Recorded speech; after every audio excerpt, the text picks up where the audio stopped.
Hello student, welcome to Logic Design class, and today we discuss mean terms and max terms. Mean terms and max terms. A binary variable may appear either in normal form x or its complement. क्या होगा? Complement x dash, मतलब binary variable या तो 1 होगा और it's का complement या तो 0 होगा, ये तो पता ही है। अब नेक्स्ट में होगा, मान लीजिए हम लोग कंसीडर करते हैं two binary variable X and Y, तो इसमें क्या होगा? विथ एंड ऑपरेशन, उसके एंड ऑपरेशन में since each variable AND operation since each variable may appear either in form there are four possible ways.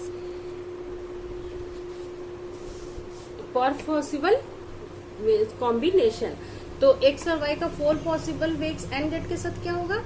x dash y, x dash y dash, x dash y, x y dash and X Y. इसको मैं dash बोल रही हूँ, बार भी बोलते हैं, x dash इसको बार भी बोलते हैं, एक्स बार वाई बार, एक्स बार वाई, एक्स वाई बार, एक्स वाई, ठीक है, या फिर डैश इसका हैबिट है, जैसे मेरे हैबिट है उसको डैश बोलने का, डैश भी बोलते हैं। अभी तो मैं इसे इसलिए वो बोल रही है, अगर आप लोग पढ़े हैं स्कूल में इसको बार बोल रहे हैं तो वो एक ही चीज होता है, मतलब ये 0 0 हो गया, ये 0 1 हो गया, ये 1 0 हो गया, एक्स वाई मीन्स जब भी बार लगा रहे या डैश बोले जो भी, तो ये क्या होगा? ऑलवेज 0 को तो रिप्रेजेंट करते हैं हम लोग को बाइनरी वेरिएबल 2 होता है 0 या 1, तो इसमें हम लोग वेरिएबल रिप्रेजेंट करते हैं बार के थ्रू 0 को, ठीक है। तो हम लोग यहाँ पर मीन टर्म निकाल के देखते हैं, जैसे कि मीन टर्म, ये तो 2 पॉसिबल वेज हुआ, मतलब कि क्या हो गया? ये 0 0 हो गया, ये 0 1 हो गया, ये 1 0 हो गया, ये 1 1 हो गया। अब इसको 3 पॉसिबल वेज में हम लोग करके देखते हैं, जैसे कि मीन टर्म हम लोग यहाँ से लिख लेते हैं, मीन टर्म,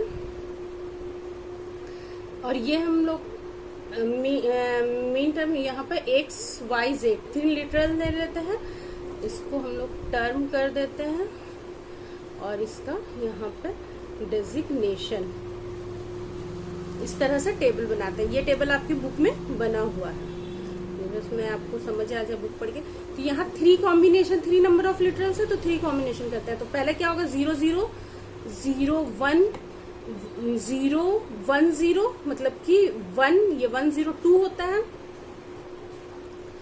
तो फिर 0 1 1 1 1 का वैल्यू 3 होता है, 1 0 0 1 0 0 का वैल्यू क्या होता है? 4 होता है। ये सब तो हम लोग लास्ट सेमेस्टर में ही पढ़ लिए हैं, और नहीं भी समझ में आया तो फिर से इसको निकाल के देख लिया, और इसको आपको एकदम याद कर लेना पड़ेगा, क्योंकि बार बार हम लोग निकाल के इसको कितना देखते रहेंगे। आप इसको याद कर लीजिए तो इजी होगा आपके लिए।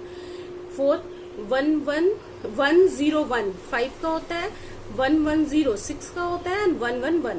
तो 2 पॉसिबल वेज हम लोग का जाता है 3 से, और 3 जाता है हम लोग का 7 तक। उसके बाद फिर 4 जाएगा, 4 अगर 7 तक है, अगर 8 करेंगे तो 1 1 0 जाएगा, ठीक है। तो इसमें टर्म हम लोग का ये क्या होगा? एक्स वाई जेड लिटरल्स में है, तो यहाँ पर एक्स वाई जेड। देखिए कभी कभी क्या होगा कि इसको अगर क्वेश्चन में एक्स वाई जेड के बदले एबीसी आ जाता है, ठीक है। हम आपको पढ़ा रहे हैं ऑलवेज एक्स वाई जेड से इक्वेशन दे देके पढ़ा रहे हैं, लेकिन एग्जामिनर क्वेश्चन में अगर एबीसी से आ गया है तो आपको उसको एबीसी से बनाना है। ऐसा नहीं कि एक्स वाई जेड याद है तो एक्स वाई जेड से। अब वो लिटरल नेम वेरिएबल का कोई भी रह सकता है, लेकिन जो क्वेश्चन में दिया है उसी को, अगर यहाँ पर एबीसी लिखा हुआ है उसमें करना है चेंज करना है तो एबीसी करके ही कीजिएगा। ऐसे नहीं कि क्वेश्चन में एक्स वाई जेड आप लिख दिए, आपको क्लास में हैबिट था कि एक्स वाई जेड होगा।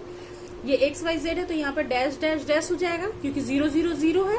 अब यहाँ पर एक्स वाई जेड तो ऑलवेज होगा ही, एक्स और वाई दोनों में 0 0 है तो यहाँ एक्स लगेगा, जेड में 1 है तो जेड में नहीं लगेगा। यहाँ पर एक्स वाई जेड, देखिए 0 कहाँ लगेगा? बार मतलब में यहाँ एक्स डैश जेड डैश होगा, क्योंकि ये दोनों 0 है, 1 है। यहाँ पर X dash Y Z, X Y dash Z dash, X Y dash Z, X Y Z dash, और ये हो जाएगा एक्स वाई जेड। ठीक है। इसको हम लोग लिखते हैं मीन टर्म को हम लोग स्मॉल m से डिनोट करते हैं और मैक्स टर्म जो इसके बाद पढ़ेंगे उसको कैपिटल M से करते हैं। तो ये m0 हो जाएगा, m1, m2, m3, m4, m5, m6 और m7, मतलब mean term 0, mean term 1, mean term 2, 3, 4, 5, 6, 7, क्योंकि 7 नंबर ऑफ इस पे तक लिया है हम लोग का, ये हम लोग का मीन टर्म है। क्योंकि बाद में जब हम लोग इक्वेशन को सॉल्व करेंगे तो इसको याद रखना पड़ेगा, इसको बस समझाने के लिए ऐसे दिया है। अब हम लोग नेक्स्ट निकालेंगे टर्म, मैक्स टर्म निकालते हैं। यहीं पे हम थोड़ा सा ये करके निकाल देते हैं, ठीक है। ये हम लोग का मीन टर्म था।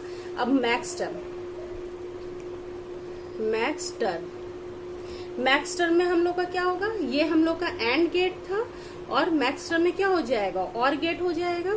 तो मैक्स टर्म निकालेंगे तो एक्स वाई जेड तो है, इसी इक्वेशन से निकालते हैं। यहाँ पर सिर्फ टर्म कर देते हैं और डेजिग्नेशन कर देते हैं। डेजिग्नेशन मतलब कैसे इसको रिप्रेजेंट करते हैं। तो इसको टर्म ये X dash Y dash Z है। यहाँ पर हम लोग क्या करते हैं, मैक्स टर्म में जस्ट उसके अपोजिट हो जाएगा। एक्स ये इंटू में आया कि प्लस में आता है, X plus Y plus Z, यहाँ पर हो जाएगा X plus Y plus Z. सबको पहले कर लेते हैं, X plus Y plus Z, X plus Y plus Z, X plus Y plus Z, X plus Y plus Z, X plus Y plus Z और ये X plus Y plus Z. अब क्या करना है, 0 0 यहाँ पर मैक्स टर्म में just opposite हो जाएगा। जहां पे 1 है वहां पे कॉम्प्लीमेंट लगेगा। जैसे कि यहाँ पे 1 है और ये दोनों 0 0 है, तो 0 0 में मेरा कॉम्प्लीमेंट नहीं लगेगा, ठीक है। और यहाँ पे फिर 0 1 1, तो 1 यहाँ पर है तो y में लगेगा कॉम्प्लीमेंट। देखिए यहाँ से ये जा रहा है तो यहाँ पे y, तो ये y में कॉम्प्लीमेंट लगेगा। यहाँ पे क्या है, x y z, तो y और z दोनों में कॉम्प्लीमेंट लगेगा। यहाँ पे x में है तो x में कॉम्प्लीमेंट लगेगा, ये y z में नहीं रहेगा। अब यहाँ पे क्या है कि x dash y z dash हो जाएगा, y में नहीं होगा। मतलब जहां y जस्ट इसका अपोजिट हो जा रहा है, ठीक है। यहाँ पे x dash y dash z नहीं होगा और यहाँ पे x dash y dash z। इसका और को मैक्स टर्म को, ये मैक्स टर्म है, मैक्स टर्म को हम लोग कैपिटल M से डिनोट करते हैं। M0, M1, M2, M3, M4, M5, M6 and M7 है समझ में। ये हम लोग का मीन टर्म और मैक्स टर्म है। अब ये मीन टर्म और मैक्स टर्म आपको ऑलवेज याद रखना है। मीन टर्म में क्या होता है, और गेट होता है, मतलब इंटू इंटू होगा और इसको हम लोग डिनोट करते हैं स्मॉल m से। इसमें क्या होगा कि मैक्स टर्म को हम लोग पहले तो डिनोट करते हैं कैपिटल M से और इसमें प्लस हो जाता है और गेट यूज होता है प्लस। तो जहां पे कि कॉम्प्लीमेंट, जहां 0 होता है वहां कॉम्प्लीमेंट नहीं लगेगा, बार नहीं लगाएंगे एक्स बार, और जहां पे 1 रहेगा वहां पर वो डैश होगा। और मीन टर्म में हम लोग का जहां पर 0 0 रहेगा वहां पे बार बार लगेगा, ठीक है। तो यही हम लोग का मीन